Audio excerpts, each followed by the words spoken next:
दरम्यान भुजबळ विरुद्ध जरांगे पाटील हा वादाचा अंक जो आहे तो संपताना मात्र पाहायला मिळत नाहीये। मुंबईत उपोषणाचा त्यांनी निर्णय जाहीर केल्यानंतर जरांगे पाटलांवर छगन भुजबळांनी टीका केली होती आणि त्याच टीकेला आता जरांगेंनी प्रत्युत्तर दिलंय। पाहूया।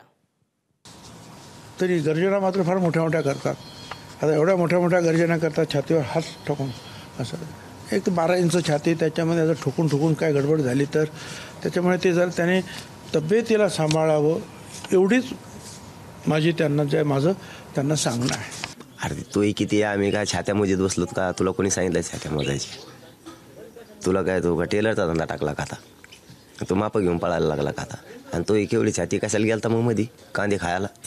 तुला शान आहे तर इथं आम्ही 12 इंची असू नाही तर 2 इंची असू पाचरा काढ्या नाही सगळ्या फुट्या फेट्या सगळ्या बाकीचं काय अल्बम आणखीन तर शान होय ना मरण शिकते तोही ठेप्याला आण तू योगा फेवगा करी जा रामदेव बाबांकडं इकडं तिकडं जाऊन जरा हान उड्या थोड्या जरा आले दाला ठेप्याला तू थोडंसं त्यांच्या स्मरणशक्तीमध्ये थोडीशी काहीतरी गडबड आहे।